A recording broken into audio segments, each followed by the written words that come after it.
Halo Sobat PPPK 2021, kali ini kita akan melanjutkan pembahasan seri yang keempat untuk nomor 61 hingga 80 kompetensi teknis PPPK di tahap yang kedua formasi guru SD. Nomor 61, teori belajar yang mengutamakan perubahan tingkah laku pada individu yang belajar dengan mengutamakan hubungan stimulus dan respon.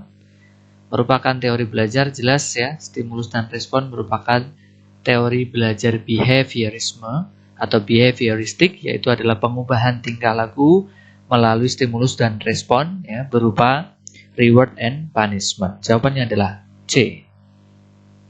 62. Dalam RPP yang disusun oleh guru tertulis tujuan pembelajaran. Setelah melaksanakan proses pembelajaran dan menggali informasi melalui diskusi, dapat memahami materi kondisi operasi sistem dan komponen perangkat keras secara benar tanpa melihat catatan. Rumusan tersebut belum lengkap pada tujuan pembelajaran ini tidak terdapat ya kalimat atau kata yang mengatakan atau berkaitan dengan peserta didiknya. Nah, peserta didik dalam hal ini apa? Yaitu adalah audience. Maka jawaban yang tepat ya, rumusan yang belum lengkap tersebut ada pada bagian audience atau dalam konteks ini peserta didik. Maka jawabannya adalah A. 63. Penduduk usia dewasa Desa Mulyajanti ada 4.800 orang.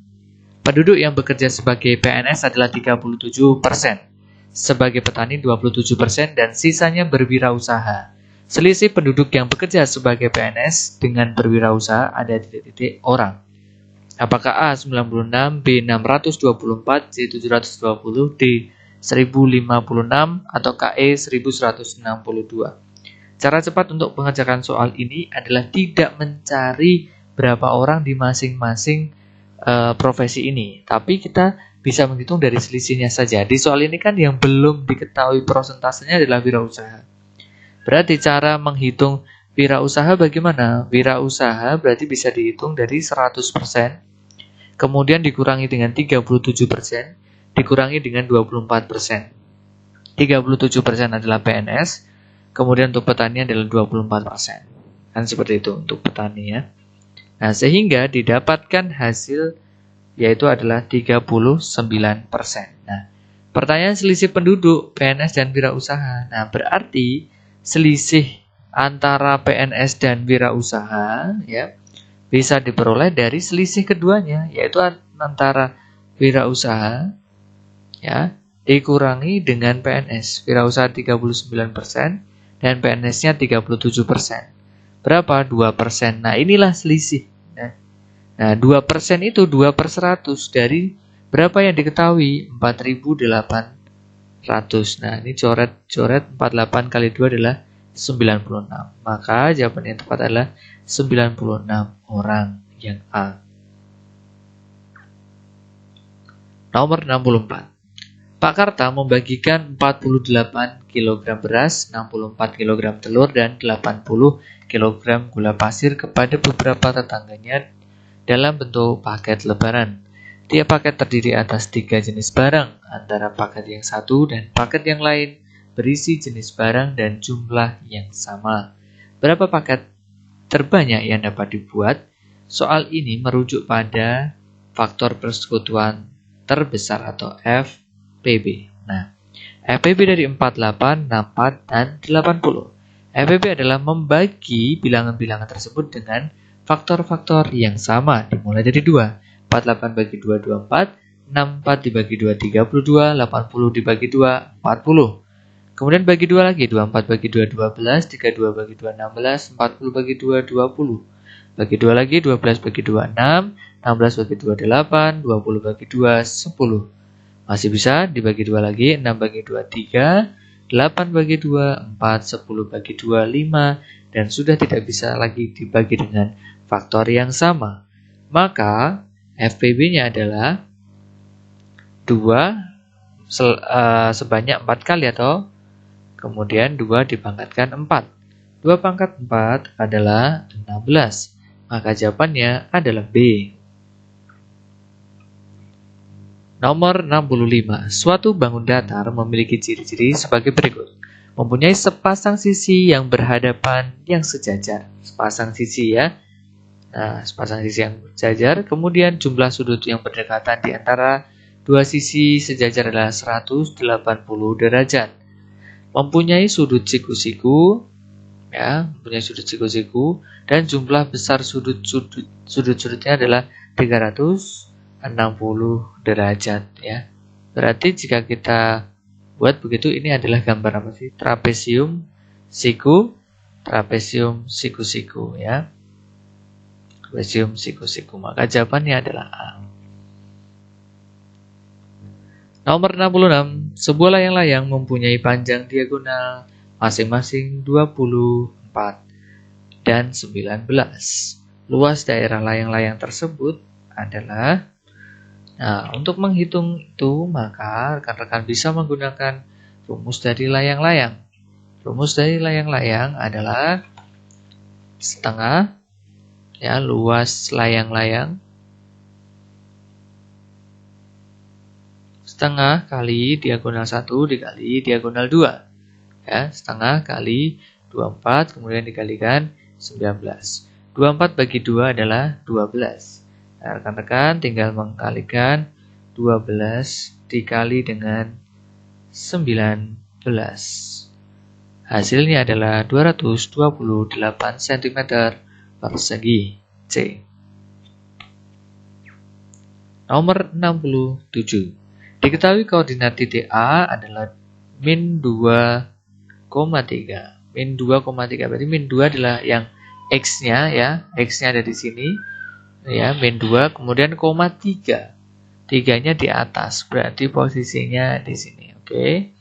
Kemudian yang B, ini titik A ya. Kemudian titik B-nya itu ada di 2,3. 2 di sini, 3 di sini ya. Nah, kemudian titik yang C-nya, titik C-nya adalah 0,-3. 0-nya di sini, min 3-nya di sini. Nah, maka ketika kita hubungkan A, B, C, ya akan membentuk apa ini? Ya, betul sekali, membentuk segitiga. Nomor 68. Perhatikan gambar berikut. Pada gambar di atas yang memerlukan gaya paling besar adalah apakah gambar A, apakah gambar B, ataukah gambar C, ataukah gambar D. Nah, sebagai konsep adalah semakin kecil sudut bidang miring, semakin mudah atau semakin sedikit gaya yang mendorongnya, semakin kecil ya. Kenapa? Karena kan kemiringannya otomatis lebih kecil, jadi lebih mudah untuk dibawa atau ditarik ke atas ya, konteksnya di sini ya.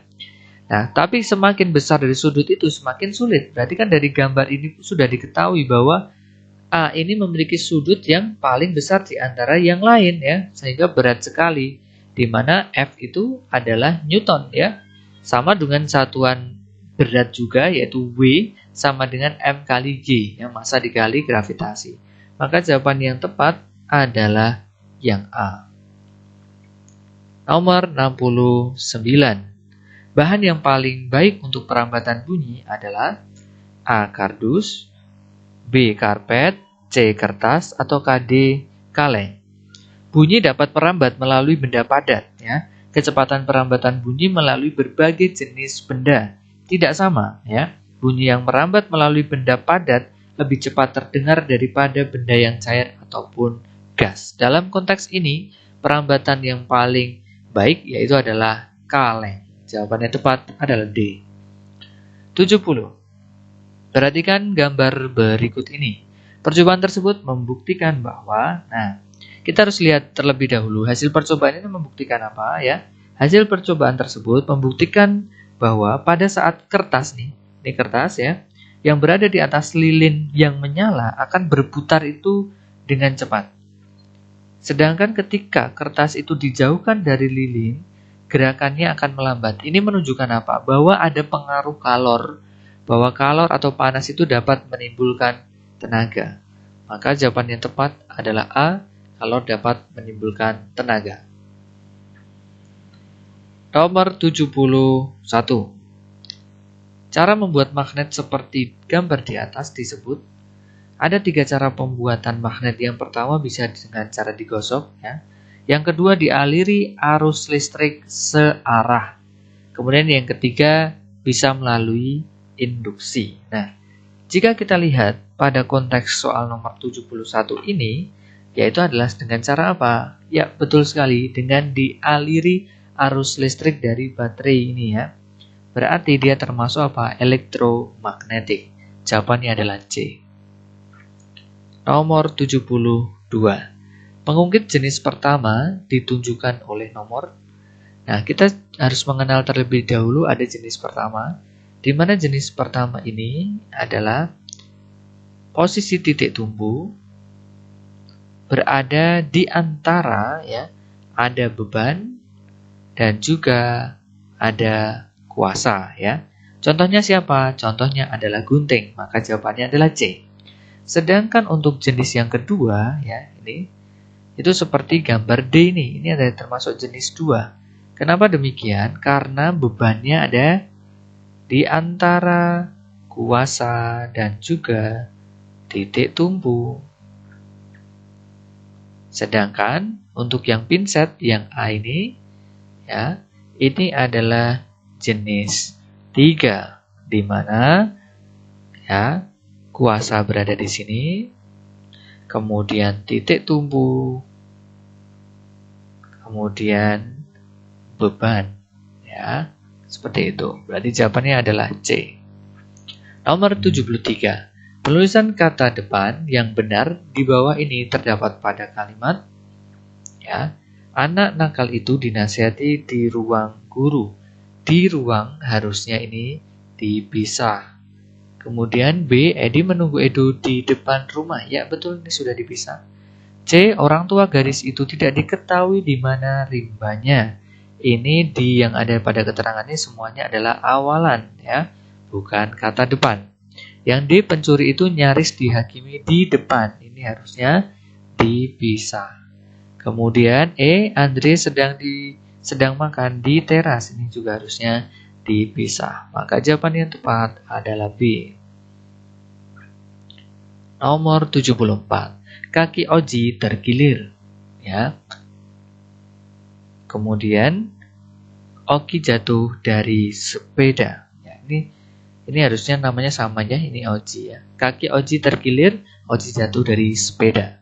Gabungan dua kalimat tersebut yang benar adalah karena ini menyatakan sebuah peristiwa sebab akibat, maka jawaban yang tepat adalah A. Kaki Oji tergilir sebab terjatuh dari sepeda, yang A. 75. Perhatikan pernyataan berikut. 1. Tutup kembali bagian yang sudah dibuka. 2. Buka tutup bagian belakang. 3. Tekan tombol dengan baik. 4. Masukkan baterai dengan kepala ke arah depan semuanya. Urutan penggunaan lampu senter yang tepat secara tepat adalah urutan yang tepat dimulai dari pertama adalah buka tutup bagian belakang terlebih dahulu. Selanjutnya, masukkan baterai dengan kepala ke arah depan semuanya.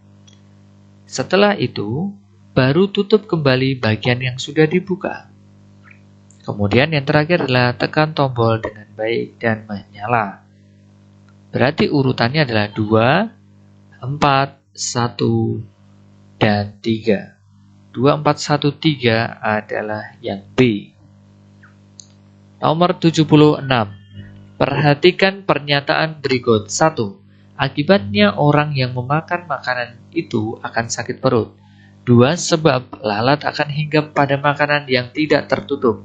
3. Lalat yang hinggap pada makanan akan meninggalkan kuman dan bibit penyakit. 4. Makanan yang dihidangkan di meja harus selalu tertutup. Susunan paragraf yang padu adalah dimulai dari pertama adalah makanan yang dihidangkan di meja harus selalu tertutup. Ini semacam gagasan utamanya. Kemudian setelah itu didukung oleh sebab, alasannya. Sebab lalat akan hinggap pada makanan yang tidak tertutup. Ini kalimat penjelasnya. Setelah itu, dia akan menjelaskan lalat yang hinggap pada makanan akan berakibat apa?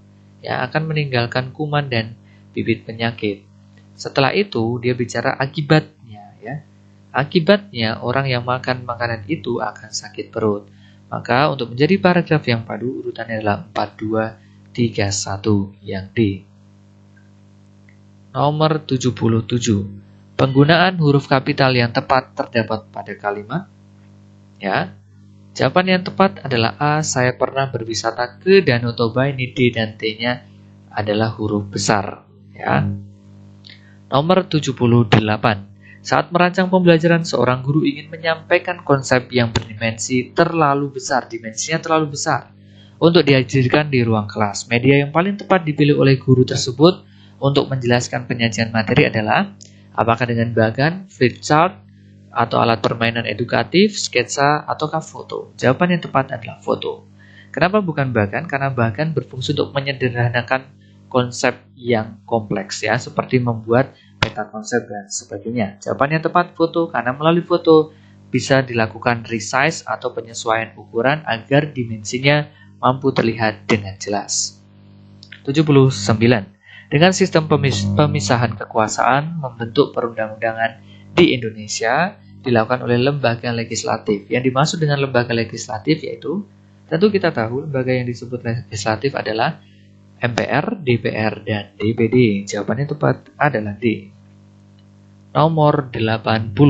Lembaga negara yang dibentuk setelah amandemen Undang-Undang Dasar 1945 yaitu, ya, tepat sekali, adalah C. Mahkamah Konstitusi. Karena amandemen Undang-Undang Dasar 1945 terjadi sebanyak 4 kali dari tahun 1999, 2000, 2001, dan 2002. Berkaitan dengan Mahkamah Konstitusi diatur pada Undang-Undang Nomor 24 Tahun 2003. Oke, demikian video pembelajaran untuk soal-soal simulasi dari nomor 61 hingga 80. Semoga bermanfaat untuk membantu persiapan rekan-rekan untuk menjadi ASN di tahap yang kedua. Kami doakan yang terbaik agar pengabdian rekan-rekan selama ini berbuah hasil manis berupa kesuksesan menjadi ASN. Terima kasih telah menyaksikan video-video dari Mentor PPK 2021. Jangan lupa like, komen, dan subscribe. Jika Anda nilai video ini bermanfaat, silahkan share ke rekan seperjuangan teman-teman semuanya. Salam cerdas, salam hebat, Mentor PPPK. Terima kasih.